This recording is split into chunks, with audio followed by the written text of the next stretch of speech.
Washington acabou de derrubar Maduro e isso talvez nem seja a maior notícia da semana. Teherã está tremendo enquanto Jerusalém observa e as coisas também estão se agitando em Israel. Conversas de paz em uma frente, guerra em outra.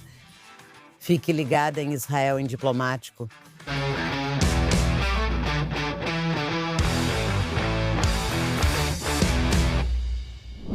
Shalom e bem-vindo a mais um episódio de Israel em Diplomático. Estou aqui com minha co-apresentadora de sempre, Ruthie Bloom. Como você está hoje, Ruthie? Estou bem. Também estou um pouco ansiosa e até animada com o que está acontecendo no mundo. Graças, ou você pode dizer, devido às ações do presidente Trump, uma atrás da outra, mal conseguimos respirar entre elas. E agora, o que precisamos saber, e acho que todos os israelenses também querem saber, é como as últimas ações dele e as que ainda estão acontecendo afetam Israel. O que vemos é, obviamente, nosso principal assunto. Na semana passada, quando estávamos fazendo previsões para 2026, a única coisa que não estava no nosso radar era a captura de Maduro, a tomada da Venezuela. Quero dizer, quem teria sequer pensado nisso? E, aliás, Trump também está alertando outros líderes latino-americanos que é melhor eles se comportarem ou podem sofrer o mesmo destino. Ele também está dizendo que quer comprar a Groenlândia.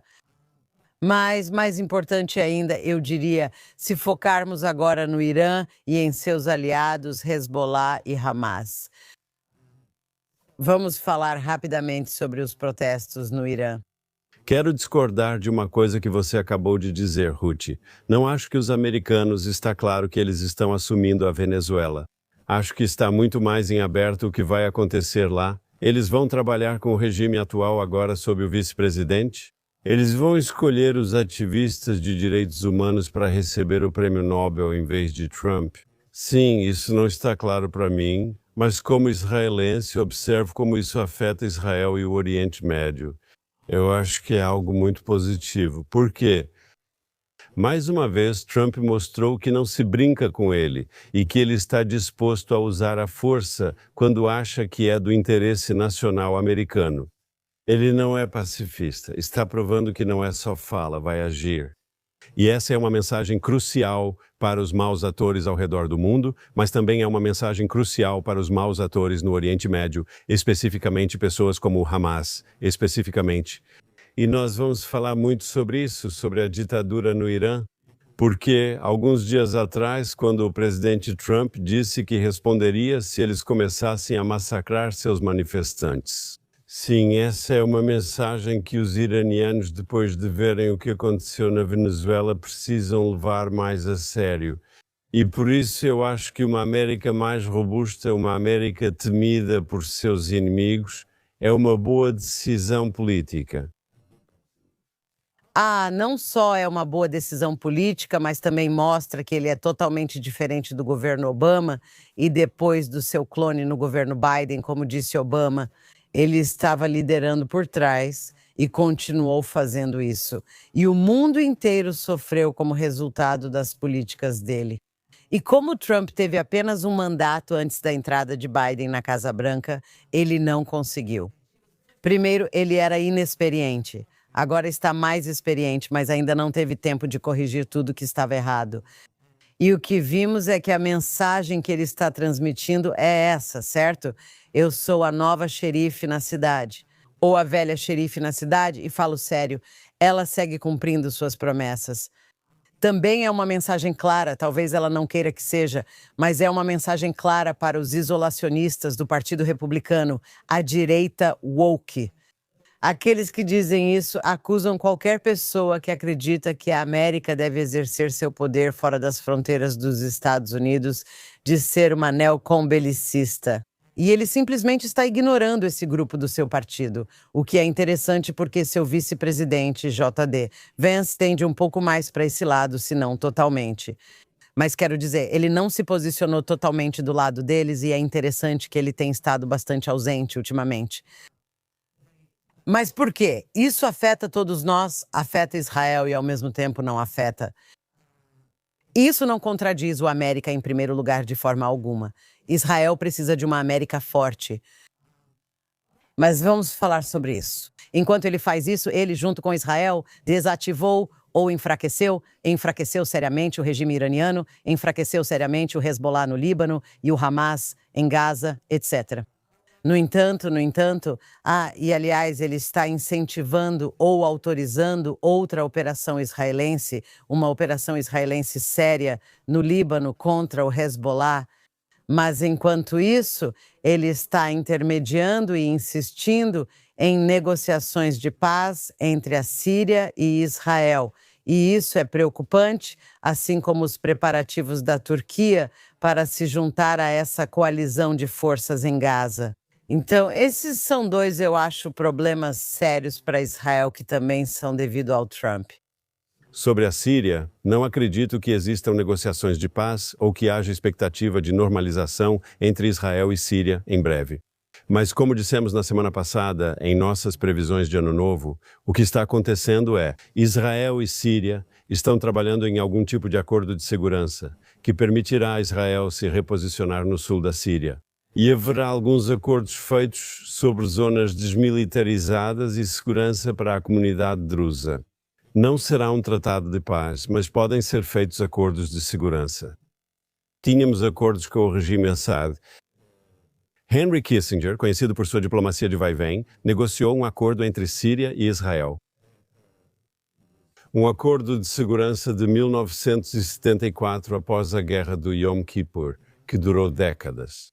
Então, eu acho e espero que seja possível negociar um acordo desse tipo com a Síria novamente. Não será paz. Israel terá que continuar forte. Vamos ter que ficar atentos. Não podemos ter nenhuma esperança ilusória de que, de alguma forma, os sírios vão se tornar bons vizinhos. Mas um acordo que eles tenham interesse em manter, que nós tenhamos interesse em manter e que estabiliza a área da fronteira.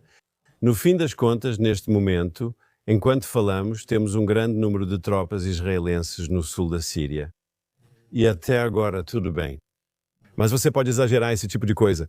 E então, se for possível, chegar a um acordo que permita o deslocamento israelense enquanto garante a segurança de Israel, se isso for possível. E se você conseguir que os americanos sejam os orquestradores do acordo, para serem os patrocinadores do acordo, para serem os responsáveis pelo acordo, como no Líbano, onde os Estados Unidos da América tiveram um grande papel no cessar-fogo e Israel mantém liberdade de ação, enquanto o Hezbollah viola. Se obtivermos algo similar na Síria, considero isso positivo. Na verdade, as conversas não são só sobre segurança.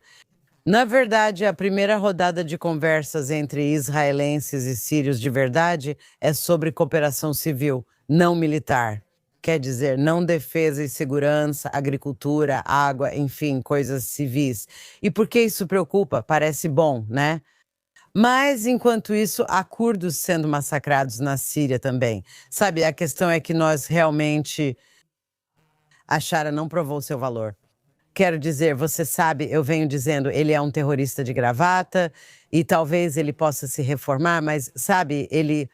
Parece para mim que o que ele vai tentar fazer é fingir que sempre que houver massacres de pessoas que Israel quer proteger, ele vai usar a carta do não fui eu, foi isso.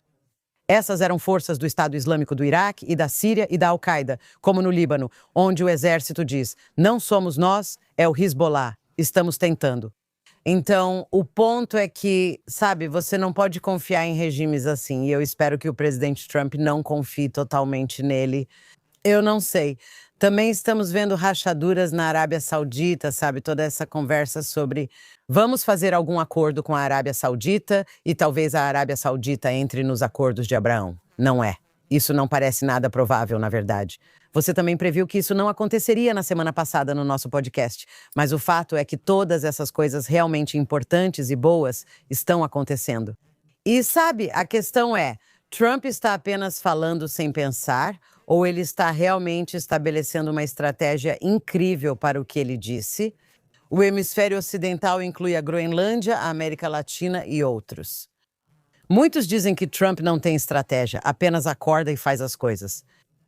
No entanto, posso dizer que para alguém sem estratégia, ele fez mais como presidente dos Estados Unidos da América do que seus antecessores em décadas. Então, sabe, eu gostaria de dar muito crédito a ele. Seja como for, eu simplesmente não consigo ver que isso seja por acaso, vamos colocar dessa forma. Também não tenho certeza se ele tem estratégia, mas acho que pensa de forma intuitiva e muitos de seus instintos são bons. Ele sabe que este é um mundo difícil e que a América precisa ser dura e disposta a usar seu poder. Ao lidar com pessoas más, ameaçar usar o poder é crucial. Maquiavel, que lemos no ensino médio, falou sobre líderes italianos da Idade Média, mas deixando isso de lado, ele disse: líderes querem ser amados e temidos, mas se você tiver que escolher um, escolha ser temido. E o Hamas, ou vamos dizer Hamas e Hezbollah, você quer que eles te temam. Todo acordo de segurança entre Israel e Síria deve se basear na percepção síria de que, ao quebrá-lo, devem temer as consequências. Se os Estados Unidos patrocinarem esse acordo de segurança, vão temer isso. E Israel não são os curdos, Israel é muito forte, e os sírios sabem disso. E então, mais uma vez, é importante que a dissuasão funcione para que esses acordos funcionem, que o seu inimigo tema. O que acontece se eles quebrarem esses acordos no Líbano? E você disse antes, há conversas sobre dar luz verde para Israel entrar no Líbano. O Hezbollah se recusou a se desarmar, e pelo que entendo, isso está correto. Todas essas informações surgiram após a reunião entre Trump e Netanyahu em Mar-a-Lago. Sim, o que foi dito a Israel sobre agir contra o Hezbollah? Eles estão agindo, obviamente estão em desacordo com o acordo de cessar-fogo, não concordam em se desarmar, deveriam estar se desarmando e não estão fazendo isso. Ainda. Pelo que eu entendo da realidade, precisamos de Israel, de pressão militar sobre o Hezbollah, sobre o governo do Líbano, para que avancem com o desarmamento. E haverá operações militares israelenses, com os Estados Unidos dando sinal verde para isso. Isso indica mais ataques israelenses contra alvos e infraestrutura militar do Hezbollah, entre outros. Com licença, pelo que entendo, isso não indica uma guerra em larga escala entre Israel e Líbano como no passado. Bem, antes de tudo, deixe-me só acrescentar algo a isso. Você está absolutamente certa sobre força e manter os inimigos nervosos, com medo. Mas aqui está a questão. E é isso que torna a Venezuela diferente dos outros de que estávamos falando. Qualquer outra observação sobre a Venezuela, seu governo corrupto, tráfico de drogas e apoio ao Hezbollah e outros grupos terroristas, etc. A América Latina não é um país islâmico radical, eles não são países islâmicos. E há uma grande diferença entre isso e aquilo.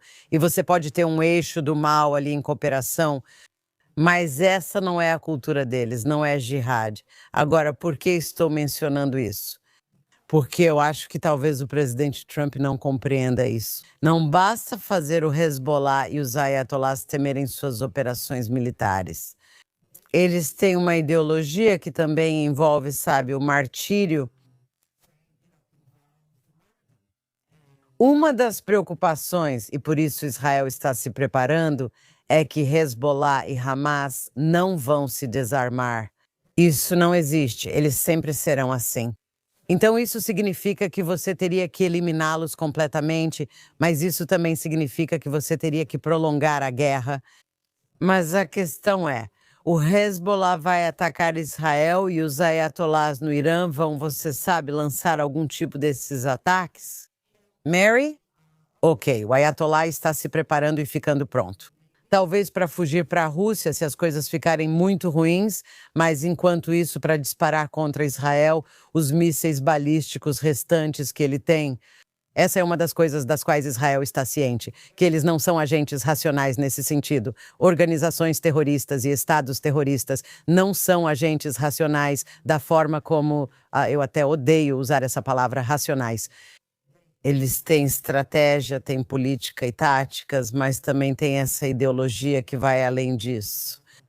E isso é algo que os ocidentais nunca compreendem, e é por isso que eu acho que a América Latina é um jogo completamente diferente. Posso dizer que se o Irã fosse burro o suficiente para começar a lançar foguetes contra Israel, e a lógica deles seria que a todos esses protestos, o regime deles está ameaçado internamente. Iniciar guerra com Israel talvez estabilize a situação, mas considero isso extremamente tolo. Porque, como vimos em 14, na Guerra de 12 Dias, e antes disso vimos isso, Israel pode atingir alvos específicos com grande precisão e, na nossa resposta, poderíamos atingir alvos do regime de uma forma que realmente tornaria o regime muito mais frágil e permitiria que o povo realmente derrubasse aquele regime terrível, autoritário, teocrático e violento que eles têm lá em Teherã. Os iranianos devem ter cautela com seus desejos, pois acredito que Israel tem capacidade e legitimidade para agir se formos atacados com mísseis. Israel pode revidar e revidar com força, nós também podemos revidar, e ainda não fizemos isso até agora, contra a indústria de petróleo deles, causando ainda mais caos e devastação econômica do que já existe. Então eles deveriam pensar 2 ou 3 vezes antes de nos atacar. Na verdade, de muitas maneiras, se eles nos atacarem, eles resolvem o problema para nós. Não precisamos agir preventivamente, podemos responder, e podemos responder de forma muito enérgica. E acho que a América pode fazer parte disso novamente. E quem sabe, isso pode até acelerar a mudança de regime inteira. Na verdade, pode ser uma bênção para Israel se o Irã decidir atacar primeiro. Não, mas é aí que discordamos. O que vimos em 7 de outubro e repetidas vezes nas guerras de Israel mostra isso ao longo dos conflitos. Não, acho que já chega de responder. Precisamos agir preventivamente. E acredito que o exército israelense está se preparando para isso. A questão é, quando você age preventivamente, obviamente, certo, em um jogo de blefe, você não vai simplesmente lançar ataques, mas dito isso, já chega de ser alvo fácil. Ok. Até no norte de Israel, onde a maioria já voltou para casa, você percebe isso. Mas o fato é que não há abrigos antibomba suficientes aqui contra o que temos visto. Na Guerra de 12 Dias, vimos que os mísseis do Hamas não se comparavam aos lançados pelo Irã, e até mesmo os mísseis dos Houthi causaram mais danos, e havia uma diferença enorme. Os israelenses que ficavam em salas seguras durante os ataques do Hamas tiveram que ficar em abrigos antiaéreos de verdade e praticamente viver neles. Durante a Guerra de 12 Dias, porque aquele dano foi muito maior, precisamos agir preventivamente e a questão é quando e por quê. Neste momento, espero que possamos confiar no Mossad e na inteligência militar em geral. Isso falhou completamente. A inteligência militar falhou completamente em 7 de outubro, no melhor dos casos. Quero dizer, há teóricos da conspiração que dizem que não foi apenas uma falha. Não vá por esse caminho. RUTE. Ok, vamos ver. No entanto, eles falharam completamente e deixaram tudo escapar das mãos e espero que não façam isso de novo. E isso significa agir preventivamente, não apenas esperar para ter legitimidade para atacar. Nós temos legitimidade e, aliás, ninguém nos dá legitimidade, mesmo quando já a temos. Então é assim que eu me sinto. E eu acho que talvez seja por isso que houve relatos de que Trump estava pressionando Netanyahu para lançar outra guerra contra o Hezbollah, em vez de apenas dar sinal verde para isso. Porque ele pode entender isso, especialmente depois da forma como lidou com a Venezuela. Isso tem muito a ver com o Hezbollah e o tráfico de drogas, o narcoterrorismo que está diretamente ligado ao Irã também, e que, sem eliminar o Hezbollah, ainda mais do que já fizemos, vai ser difícil conter até mesmo o narcoterrorismo. Sabe, é como aquele jogo de bater nos bonecos. Você bate aqui e aí outro aparece e mais um aparece. Ainda não terminamos essa guerra, é só isso. Eu nunca disse que tínhamos terminado uma guerra. Tudo o que eu estava dizendo era, bem, acho que temos que ser inteligentes na forma como seguimos com isso. Dependendo de, primeiro, nem você, nem eu vemos as informações de inteligência. O que os iranianos estão fazendo, o que eles estão tentando reconstruir, o que eles não estão tentando reconstruir. Acredito que Israel deve agir com inteligência e se coordenar ao máximo com os Estados Unidos. Se os iranianos tentarem sair dos próprios problemas atacando Israel, só criarão mais problemas para si mesmos. Existe uma chance, e essa é a boa notícia, de que você verá mudanças no Irã, certo? Falamos sobre isso na semana passada. Há uma chance séria. E desde que falamos na semana passada, vimos protestos no Irã se espalhando por mais cidades e envolvendo mais pessoas, certo? O regime lá é odiado, e o regime lá foi exposto. Como dissemos na semana passada, uma autocracia fraca não combina. pois é facilmente derrubada. Se a autocracia é temida, todos ficam em casa. Se parece fraca, as pessoas protestam nas ruas. Ontem vi uma reportagem pela primeira vez, as pessoas estão protestando e seus rostos aparecem claramente. Elas não estão usando máscaras, não estão usando lenços, ou seja, não estão com medo. Isso é uma grande mudança. Não sabemos o que vai acontecer. Haverá mudança de regime no Irã? Esperamos que sim. Gostaríamos de ter um governo no Irã que queira viver em paz com todos nós e cooperar conosco. No passado já tivemos um governo assim no Irã. Será possível ter um governo assim novamente no futuro? Claro, é possível, talvez mais provável do que nunca. Pode acontecer ou não. Mas mesmo nesse meio tempo, vamos presumir que o regime, nas próximas semanas e meses, consiga de alguma forma se manter e lidar com os protestos. Mas mesmo nessa situação, eles precisam estar tão focados no que acontece dentro do Irã. E eles estão tentando enviar recursos para dar mais dinheiro ao seu povo, para que parem de protestar e coisas assim. Agora, se eles vão conseguir ou não, é outro grupo. O simples fato de precisarem focar na sobrevivência e dedicar recursos para tentar subornar o público. Para lidar com questões econômicas, eles têm menos recursos para apoiar Hamas, Hezbollah, Houthis e outros. E por todos esses motivos, o que está acontecendo no Irã é, no geral, muito positivo. Mesmo que você não consiga uma mudança de regime no curto prazo, embora eu tenha certeza de que isso vai acontecer no médio prazo. Ri quando você disse que querem dar dinheiro para eles. O regime falou em dar $7 para cada iraniano, por isso ri. Talvez $7 valham muito no Irã, não sei. Deixa eu te contar uma coisa.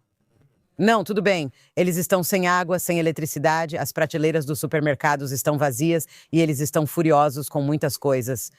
Não só por causa do regime repressivo que já dura décadas, e não só pelo tratamento das mulheres, etc., e dos opositores políticos, mas porque eles estão furiosos com o que o regime diz. Ah, ótimo, vocês estão gastando dinheiro com o Hezbollah e os Houthis e falam sobre os palestinos, e todo aquele dinheiro que vocês receberam do Ocidente e tudo mais. E eles estão furiosos, com toda razão. Quando falam em mudança de regime, especialistas em Oriente Médio dizem: o que é mudança de regime? Você não sabe o que virá depois. Pode ser pior agora. Primeiro de tudo, eu digo, sério, pode ser pior. Não, eu discordo. Segundo, não tem como a gente permitir isso. Quando digo nós, refiro-me às pessoas de bem. Os iranianos também não devem permitir que esse regime siga no poder. É verdade, nós não sabemos quem virá depois, isso é verdade, e é possível que venha depois. Isso também terá que ser enfrentado. Mas isso não significa que você deve deixar esses no poder. Só porque, como eu costumo usar essa analogia, eu sempre digo você nem sempre pode, sabe? A escolha entre Jack, o estripador, e o estrangulador de Boston, bem, você tem que eliminar os dois, não é uma escolha. E então há outros. Agora, é difícil afirmar, pois há relatos não verificados do Irã e não sabemos. Um relato diz que a Guarda Revolucionária, se os ayatolás forem depostos ou fugirem, que a Guarda Revolucionária vai assumir o controle, e isso seria muito ruim. Há outros relatos que dizem que alguns membros da Guarda Revolucionária estão desertando, o que seria muito bom. Então, você sabe, conversas sobre, bem, a oposição. Há uma oposição problemática porque a principal oposição ao regime iraniano está fora do país, nos Estados Unidos e na Inglaterra.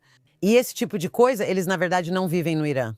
Então você tem o filho do Shabalavi e também tem o Mujahedin e Khalqi, que é, você sabe, eu sei que você odeia quando eu uso essa expressão. Eles são islamistas comunistas, então eles não prestam, mesmo que muitas pessoas no Ocidente fiquem confusas com eles. Eles acham que Mariam Rajavi, que lidera essa organização, ela é a esperança do Irã. Não, mas isso não. Nós não sabemos, mas o que estou dizendo é que não há dúvida de que aqueles ayatolás têm que sair. E, aliás, estávamos falando sobre isso antes da transmissão que o senador Lindsey Graham acabou de dizer, acho que foi ontem. Ele disse: o presidente Trump não descarta atacar ou assassinar o Ayatollah Khamenei e ele que se cuide. Basicamente não, sabe? Não mexa conosco e sabemos que Khamenei está preocupado com isso porque nós sabemos disso. Ele definitivamente está em um bunker. Ele está se preparando caso precise fugir. Sabemos que isso é um fato, mas não quer dizer que ele fará, apenas que está se preparando. Então também há uma pergunta que diz, por quê, sabe, Irã? O povo já protestou no passado, houve grandes protestos. Em 2009, uma onda enorme de protestos, mais recentemente por causa da questão do hijab. E agora temos uma nova onda hoje, e você tem que se perguntar, o que é diferente? Então, em primeiro lugar, o que é diferente é que a situação dentro do Irã está mais difícil do que nunca, e você mencionou as questões econômicas. A diferença é que o regime mostrou fraqueza há poucos meses, durante a Guerra de 12 dias, quando aviões israelenses sobrevoaram Teherã livremente. Mais uma vez, autocracias dependem do medo de sua força, mas mostraram fraqueza. O terceiro ponto é a resposta do Ocidente. Nas grandes manifestações de 2009, Obama ficou calado e depois admitiu publicamente o erro. Agora você tem um presidente americano que diz publicamente, se você atacar, se você massacrar os manifestantes, haverá consequências. Sim, por tudo isso, para quem busca mudanças no Irã, parece bem mais esperançoso. Embora. Você tem razão, não há um líder de oposição reconhecido. Alguns grupos ou líderes da oposição talvez também não nos agradem, mas tendo a concordar com sua avaliação geral, que é que não pode ficar pior do que o regime atual. Eu tenho uma pergunta para você, Ruth. Por que na Europa e na América do Norte vimos alguns protestos, geralmente de iranianos expatriados, que estão lá fora acenando com a bandeira do Irã? Digo que o regime precisa acabar, basta. Não deixem massacrar os manifestantes e o povo iraniano. Queremos liberdade e democracia no Irã. Mesmo assim, você não vê manifestações em massa em Nova York, Londres ou Paris, certo? São apenas as comunidades iranianas expatriadas que estão lá fora. O que acontece com os chamados, você sabe, as pessoas que são os grupos de direitos humanos, os progressistas e os estudantes universitários? O que acontece com o Irã não é, digamos, uma questão sexy para eles. Eles gostam mesmo de protestar contra Israel. Mas mesmo assim ainda somos uma democracia, sim, um país normal. Mas contra esse regime clerical, brutal, sexista e homofóbico, posso seguir com adjetivos sobre o regime iraniano e este silêncio. O que ocorre aqui? Antes de tudo, sabemos que a esquerda progressista é extremamente hipócrita. E ao mencionar grupos de direitos humanos, isso deve ser colocado entre aspas. A resposta é que, além do fato de que, como você disse, não é um assunto atraente, bem, para começar, qualquer assunto que Israel destaque, o primeiro-ministro Netanyahu vem gritando sobre a necessidade de derrotar o regime iraniano há anos e anos e anos. Isso já basta para colocar a esquerda do outro lado. Esse é o primeiro ponto. Perceba que você percebe que a mídia ocidental mal está cobrindo esses protestos no Irã e Israel. Está entre as principais notícias em quase todos os telejornais, jornais e afins. Nem sequer está na capa do New York Times ou do Telegraph. Simplesmente não está. Esse é outro motivo. Um terceiro motivo envolve grupos de direitos humanos, esquerda e progressistas. E primeiro, além do fato de que eles estão do lado errado em quase todas as questões, eles são contra Trump, são contra Netanyahu, eles são. Pensem quantas dessas mesmas pessoas foram contra a captura de Maduro. De repente defendem Maduro, sabe? O novo prefeito de Nova York, Zoran Mamdani, anunciou que, quando ele se tornar prefeito, se Netanyahu chegar a Nova York, ele vai mandá-lo prender. Agora, primeiro de tudo, ele não tem autoridade para fazer isso, mas deixa para lá a declaração dele sobre isso. Mais que Maduro seja preso e levado à justiça, mesmo que durante o governo Biden, uma grande recompensa tenha sido colocada por sua cabeça. Ele vai enfrentar um julgamento criminal por narcoterrorismo, tráfico de drogas e tudo isso. Mamdani era contra essa prisão. Ele é a favor da prisão de Netanyahu e contra a prisão de Maduro. Quando você pergunta por que apenas alguns expatriados iranianos se preocupam com o Irã, sua família e tudo o que acontece lá, essa é a resposta que você não pode mudar. E, aliás, a direita woke é tão ruim quanto, porque todos eles têm essa novidade. A questão deles é não. América em primeiro lugar não significa, curiosamente, uma América forte internacionalmente. Eu não sei por que eles distorceram totalmente toda a filosofia Make America do Trump. Mas, como eu disse, é aqui que a esquerda woke e a direita woke se encontram. É aquela história da ferradura, é terrível. Mas sabe, Israel, já estamos acostumados com isso, com a hipocrisia na Organização das Nações Unidas e em todo lugar. Precisamos parar de ligar tanto para o que eles dizem e fazer o que é necessário. Concordo que devemos fazer o necessário, mas queria levantar uma questão. Você menciona estudantes universitários, o que parece teatro político. O que eu acho que merece uma crítica séria é o fato de que é só o governo dos Estados Unidos da América e, de uma forma mais moderada, Israel. Nos nossos comentários públicos em apoio aos manifestantes no Irã, os canadenses, os australianos, os britânicos, os europeus praticamente não disseram nada. Ou seja, para essas pessoas que se dizem benfeitores e defensores da ordem internacional, é isso que você tem. Esse regime brutal que ameaça seu próprio povo, ameaça a vizinhança. Programa nuclear que, sem Israel, estaria muito avançado, certo? Israel e Estados Unidos da América também ajudaram a impedir isso, certo? Regime terrível apoia o terrorismo, apoia a agressão, todos os seus vizinhos se preocupam com isso e, mesmo assim, silêncio. Austrália, Canadá, Grã-Bretanha, Europa. E você tem que fazer uma pergunta. O que está acontecendo no mundo e sob um americano? Mais uma vez, quando aconteceu em 2009, a América também ficou em silêncio. Agora, pelo menos naquela época, o então presidente americano disse, eu cometi um erro, eu deveria ter dito algo, ele disse. Então, alguns anos depois, certo? Com licença, um segundo, só um segundo. Obama, deixa eu só corrigir uma coisa. Obama não foi só que ele ficou em silêncio, ele disse, precisamos de aproximação, aproximação com o mundo muçulmano, aproximação, e isso é melhor. Precisamos lidar com os ayatollahs. Ele dizer que cometeu um erro. Não, a visão de mundo dele não mudou nem um pouco. Então eu ia dizer o seguinte, não são apenas os vizinhos muçulmanos do Irã que temem o Irã. Os próprios cidadãos muçulmanos do Irã temem o governo iraniano. E eu acho que o silêncio do Ocidente e do mundo, vamos deixar os Estados Unidos de fora disso, tem sido ensurdecedor e não há desculpa para isso. Sabe o que é interessante você estar destacando isso? Temos essa situação irônica, onde você poderia dizer que os países árabes, alguns deles, muitos deles, estão tentando se ocidentalizar até certo ponto, se modernizar até certo ponto. Enquanto o Ocidente está se tornando mais jihadista, o Ocidente está sendo infiltrado por jihadistas, por imigração em massa na América, imigração ilegal na Europa. Muito disso foi permitido e parte disso é ilegal. Enfim, o ponto é que eles importaram, o Ocidente importou a jihad para dentro de suas próprias fronteiras, enquanto os países árabes e outros países muçulmanos estão tentando se livrar disso. Então estamos tendo essa troca estranha. Eu posso ver pelo relógio que estamos ficando sem tempo, mas acho que isso está incorreto nesse caso, porque isso não explica a imigração muçulmana para os países ocidentais, não explica. Isso explica a crítica a Israel, porque não explica o silêncio europeu e de outros países ocidentais sobre o que está acontecendo com o Irã.